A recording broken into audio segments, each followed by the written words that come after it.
warahmatullahi wabarakatuh. Saya Endang Fauzia Susilawati, dosen Prodi D3 Keperawatan Politeknik Negeri Madura.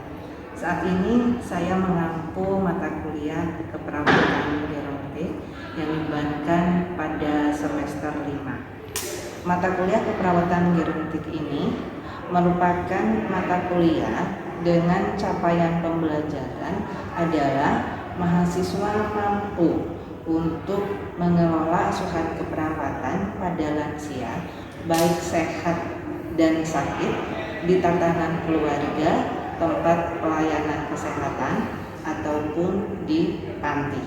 Tujuan akhir tiap tahapan belajar yang termasuk di dalam capaian pembelajaran mata kuliah adalah bahwa mampu menjelaskan konsep kesehatan lansia yang meliputi konsep lansia dan kondisi kesehatan pada lansia, kemudian konsep tentang kebutuhan aktivitas lansia, konsep tentang kebutuhan istirahat tidur pada lansia, konsep tentang latihan fisik pada lansia, konsep pekerja sosial dalam keperawatan gerontik, kemudian kebutuhan nutrisi pada lansia. Termasuk di dalamnya kita membahas tentang etik dan hukum dalam perawatan lansia. Capaian mata kuliah berikutnya adalah mahasiswa mampu memberikan asuhan keperawatan kepada lansia dengan menggunakan pendekatan proses keperawatan. Itu pengkajian kepada lansia, kemudian dilanjutkan dengan diagnosa keperawatan pada lansia, penyusunan intervensi atau perencanaan pada asuhan keperawatan lansia, pelaksanaan asuhan keperawatan lansia, dan mendokumentasikan asuhan keperawatan pada lansia. Evaluasi kemampuan mahasiswa dalam memenuhi capaian pembelajaran mata kuliah dilaksanakan melalui penilaian beberapa indikator, yaitu nilai harian. Ya, ini di dalamnya ada keaktifan mahasiswa termasuk kehadiran. Yang kedua melalui penugasan yang diberikan baik melalui penugasan individu maupun penugasan kelompok. Yang ketiga adalah ujian tengah semester yang dilaksanakan pada minggu ke-8. Kemudian yang terakhir adalah evaluasi akhir atau ujian akhir semester yang dilaksanakan setelah pertemuan perkuliahan minggu ke-16. Itu beberapa yang perlu saya jelaskan tentang rencana pembelajaran semester mata kuliah keperawatan gerontik. Terima kasih. Demikian yang bisa saya sampaikan tentang deskripsi mata kuliah keperawatan gerontik. Terima kasih. Assalamualaikum warahmatullahi wabarakatuh.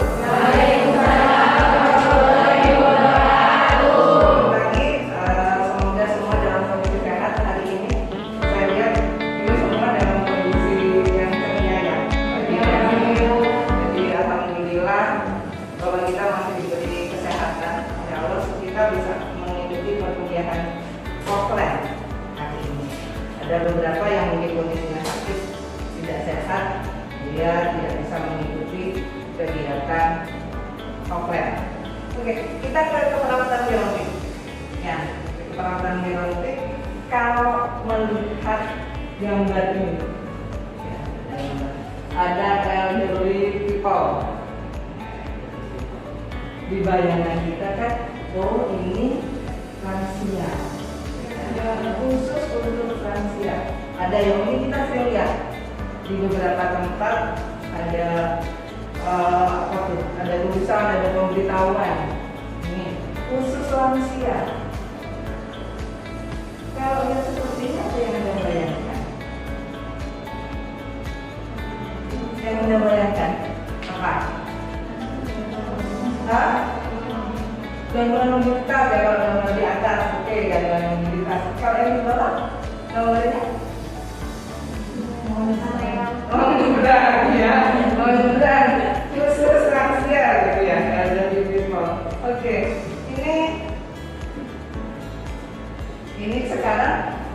kita akan belajar tentang lansia. Di tujuan pembelajaran perlu saya sampaikan bahwa tujuan pembelajaran ini dari capaian pembelajaran mata kuliah adalah mahasiswa mampu memberikan asuransi perawatan pada lansia, baik yang sehat maupun sakit, dalam tatanan keluarga dan pelayanan kesehatan, pelayanan kesehatan. Dengan menggunakan apa?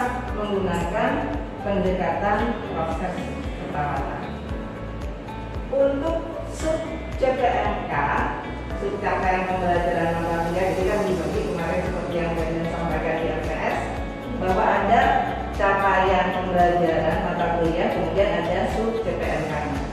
Untuk pertemuan kali ini, sub CPMK adalah mampu menjelaskan konsep kesehatan pada kelompok lansia. Tentang apa saja? Konsep lansia dan pengelolaan, kemudian berikutnya juga perubahan dan masalah kesehatan lansia. Ini yang tujuan kita pembelajaran kali ini. Ini, Benda kasih ilustrasi. Ini gambar apa nih? Siklus kehidupan ya. Nah, siklus kehidupan. Mulai dari bayi gitu ya, lahir gitu, sampai melangkah, jalan dan seterusnya. Kita, Anda, ini ada di yang nomor mana tuh? Saya kuliah ya. Ya, batas gede. Ya, zaman dulu batas gede. Karena isinya apa? Ada laptop, ada buku besar-besar. Sekarang katanya zamannya buku dan nggak kita bawa. Ya, tapi mahasiswa biasanya aku mau bawa buku terus biar nggak usah gitu ya, tapi nggak baca. Nggak ya, kan? Oke, ini siklus kehidupan. Kita sampai tahapan lansia. Lansia sampai dengan biasanya kondisinya dia kondisinya sudah tidak sehat. Nah, kondisi tidak sehat atau langsung sampai dengan kondisi sakit dan ini kalau kita lihat siklus dari kehidupan. Ini Benda kasih gambaran. Ini gambarnya lansia. Ya, bayangannya seperti apa tuh? Kalau kita lihat lansia begitu, ribut ya. Ada yang tergantung, ada yang bahagia gitu ya. Itu gambaran lansia. Oke, gambar berikutnya. Ini yang ada di bayangan kita, ini siapa? Lansia. Lansia di mana kira-kira? Mencari nafkah. Lansia mencari nafkah. Ini lansia di kita ya. Lansia di Indonesia. Masih bekerja tuh. Kerja, mencari nafkah. Ya, ada yang jualan apa tuh? Ada yang mecah batu gitu ya. Ini gambaran di kita. Ada beberapa gambar ini. Nah, ini yang ada di bayangan kita apa? Lansia ngobrol. Lansia ngobrol bikin komunitas dia. Ya, sama kayak Anda tuh. Anda kan juga bikin komunitas ya. Bikin komunitas, ngumpul gitu. Ini gambaran lansia bahagia, punya waktu banyak. Saya punya waktu banyak untuk cerita-cerita sama temennya yang satu komunitas. Bisa dari gambar ini sebenarnya harapan kita, ya, harapan kita bagaimana orang tua kita, mungkin kakek nenek kita, kondisi yang seperti ini. Nah, ini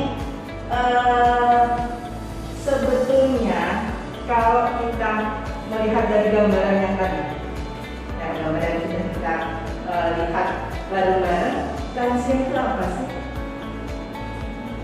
Siapa lansia itu? Kakek nenek? Lansia itu apa? Siapa? Atau definisi dari lansia? Seseorang yang berusia lebih dari 60 tahun. Oke, lagi. Ya. Seseorang yang mempunyai ketergantungan fisik. Terus lagi.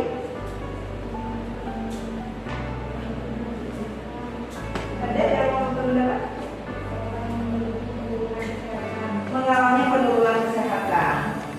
sebutkan itu tadi adalah ciri-ciri dari lansia. Dan satunya lihatnya dari segi umur, 60 tahun katanya. Kemudian ada yang menyebutkan ketergantungan, ya, apa ini sidik ya?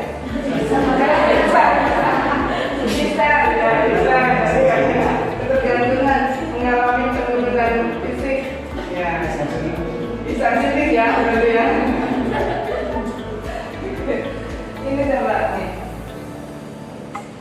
Ya, kalau secara definisi, lansia itu adalah seseorang yang telah mencapai usia 60 tahun menurut Undang-Undang RI Nomor 13 Tahun 98 tentang kesejahteraan lansia.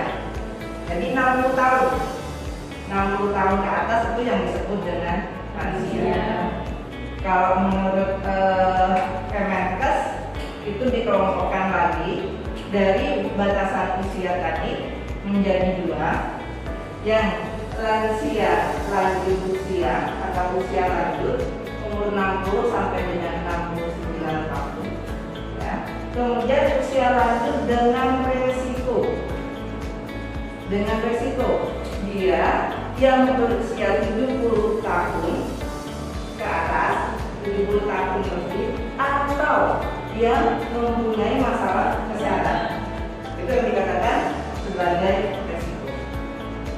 Jadi ada 2. Nah, ini coba kita perhatikan ini.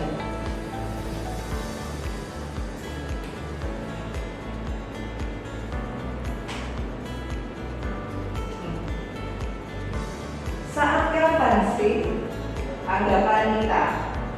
Saat kapan lansia itu disebut, seseorang itu disebut lansia? Saat kapan? Ketika usianya 60 tahun. Terus ketika mulai ribut, ya. Padahal nggak semua yang umur 60 tahun itu keriput, ya. Nggak semua yang keriput tuh udah umur 60 tahun. Ya. Ada yang masih umur 45, 50 mungkin karena boros katanya badannya gitu. Lagi apa? Penurunan kesehatan, lagi San. Penurunan pendengaran, ubanan, ya, ubanan ya, kayak ubanan. Coba, oke, coba kita lihat ini. Punya cucu ya. Banyak ya batasan-batasan lansia, anggapan orang atau anggapan masyarakat. Yang pertama kalau tadi sebutin, ini disebut dengan usia. Ya, disebut dengan usia lansia itu istilahnya. Atau usia lanjut disebut lansia juga. Atau masa tua. Ya, masa tua disebut juga werda. Kalau kita tahu ada panti werda, ada panti jompo. Ya, itu istilah-istilahnya. Kalau jompo istilah kita, kalau werda pakai dari bahasa Sanskerta. Tetapi kayaknya lebih cantik yang mana sih sebenarnya? Karena kalau jompo tuh kesannya udah nggak bisa ngapa-ngapain gitu ya. Sehingga panti itu dinamain dengan panti werda atau panti jompo biasanya. Nah, ini yang Anda sebutin tadi, anggapan kapan seseorang memasuki usia tua.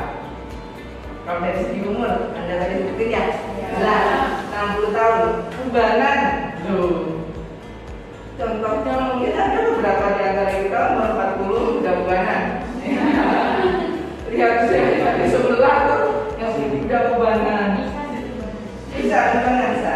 Nggak ada kayaknya ya. Oh ya, ubanan katanya begitu. Terus pensiun mungkin umur berapa ya? Kalau rata-rata 58 ya. Ya udah deket-deket ke situ.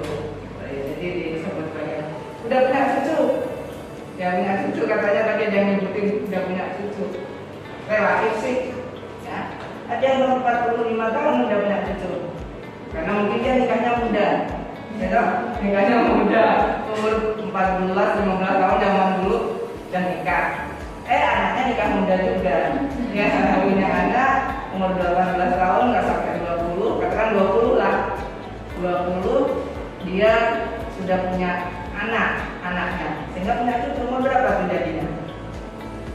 15 ditambah 20. 35 ya. Umur 35 udah punya cucu. Ya, itulah anggapannya lancar. Kita lihatnya dari segi umur. Ini yang disebut dengan batasan lanjut usia tadi yang 60 tahun ya, menurut undang-undang RI.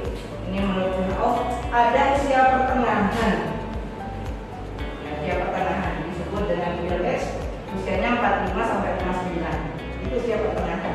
Masuk kategori lansia menurut undang-undang kita kan? Ya, karena kategori lansia itu 60 tahun. Menurut WHO juga sebenarnya 60 tahun, cuman dia pembagiannya ada dibagi minimal gitu ya. Ada lanjut usia elderly yang tadi kita bicarakan, usia 60 sampai 75 tahun, yang old, yang tua gitu, 75 sampai 90. Usia sangat tua yang dikatakan dikategorikan usia sangat tua itu 90 tahun. Oke, ini coba kita sekarang di masyarakat, anggapan masyarakat tentang lansia atau pandangan masyarakat tentang lansia. Ya, yang nomor 1, siapa bisa baca?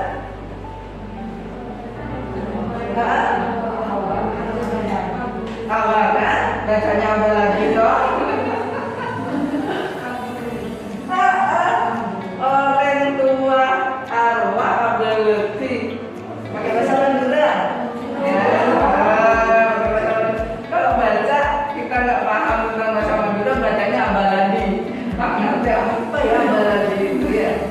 Ternyata orang tua arwah ability. Ini apa? Mengucap tanpa mengucap gitu ya, atau bahwa kalau kita nggak patuh, kalau kita nggak ikut perintah atau nggak memberikan yang terbaik, mereka memberikan apa bala ya, kualat ya, nggak kualat gitu kan bahasa Jawanya. Awas lo ya, nanti kualat ya, orang yang sepuh nggak dengerin gitu. Ya, itu di target yang nyebutin juga semua ada sakit-sakitan. Ya, karena rata-rata ada manusia seperti itu. Ada yang disebut dengan manusia yang daya. Kalau di jiwa kemarin kita sudah belajar yang daya sifatnya tanpa daya. Perlu diperhatikan atau disingkirkan figur yang dihormati di masyarakat. Ini pernah ke pengajian atau acara-acara tertentu. Kalau yang bagian tua-tua lansia di manggane dipersilahkan nyeret gitu ya, mati di masyarakat menggunakan ada mobil dan ada ya, kan begitu. Karena dia dihormati di masyarakat. Nah, sekarang yang menjadi masalah ini perlu diperhatikan atau disingkirkan? Tidak sedikit yang ada di masyarakat, di keluarga yang ada di kita nggak diperhatikan. Kamarnya digunakan ya nambah sampai boy bukan sebagai ada itu ya, itu beberapa ya, ini yang nanti kita akan belajar tentang keperawatan gerontik atau keperawatan pada lansia supaya kita bisa memberikan asupan keperawatan dengan baik kepada mereka. Jadi ini kita konsepnya dulu. Sekarang ini, dari yang tadi muncul pertanyaan, apa saja masalahnya pada lansia? Sebelum ke sini ada yang mau ditanyakan dari konsep yang tadi yang didiskusikan? Belum ada ya? Oke, apa masalahnya? Dari sekian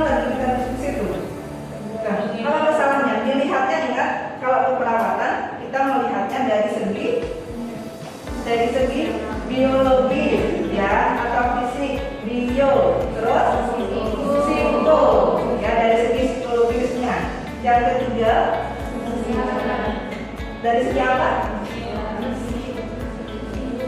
Sosial atau sosio ya. Kemudian yang keempat dari segi sosial spiritual ya. Jadi kita berikan perawatan secara komprehensif biopsikososial spiritual ya. Jadi kalau kita melihat masalah pada lansia, dilihatnya dari masalah biologisnya atau fisiknya ya. Masalah fisik, biologis tadi yang disebut teman-temannya tadi nyebutin apa masalah fisiknya?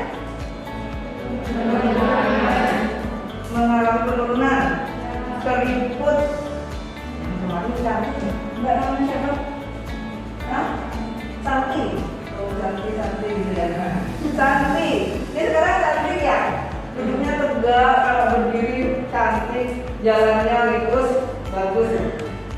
Ini seiring dengan perkembangan usia. Dan ini alamiah. Seiring perkembangan usia, dia akan mengalami penurunan.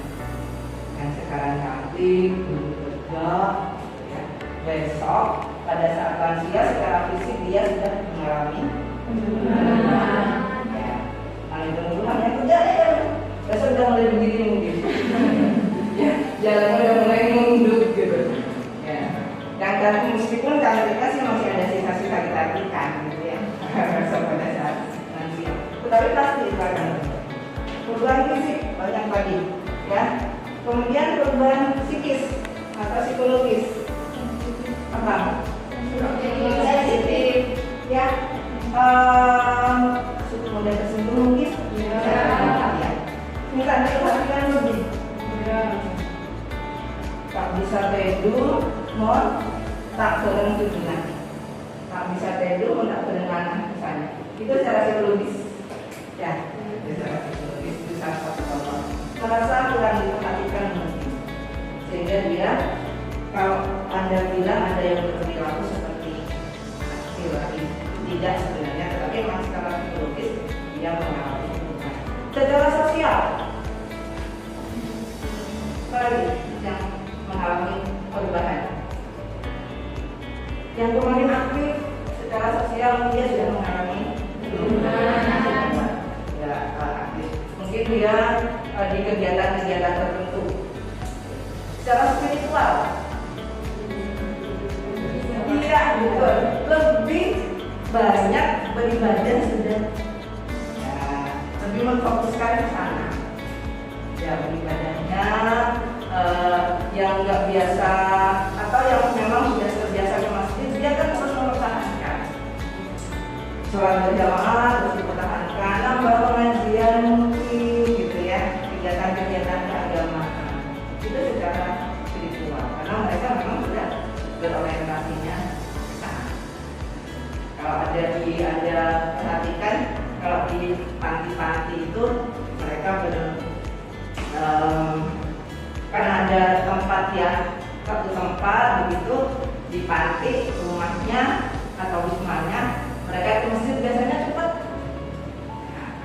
Sebelum berapa menit gitu, udah 30 menit sebelum waktunya adzan, mereka sudah berbondong-bondong ke masjid atau ke musola yang ada. Itu spiritual biasanya pada lansia yang akan semakin berubah. Ya.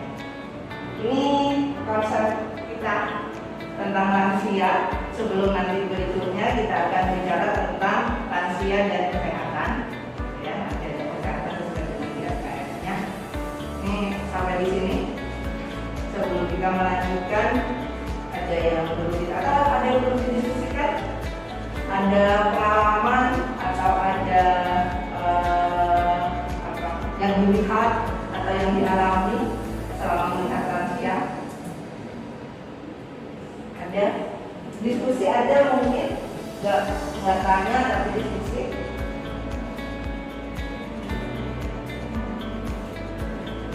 Anda kalau lihat ini, ya, pernah melihat sudah ada yang rumahnya dekat lapangan lapangan kota, ya, lapangan kota. Itu kan kita lihat apa biasanya di sana? Ada di lapangan kota, ada tanda untuk khusus lansia, atau ada tempat jalan untuk lansia.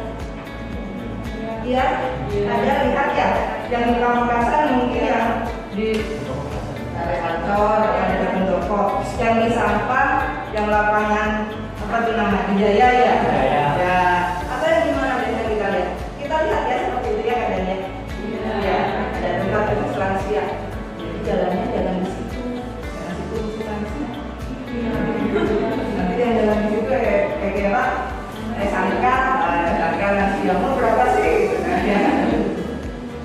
Terus khusus lansia jalan ada apa tuh? Ada memang khusus di sana biasanya karena pemerintah memang sudah sangat memperhatikan kesehatan lansia saat ini di Jawa Timur, apalagi karena jumlahnya memang banyak.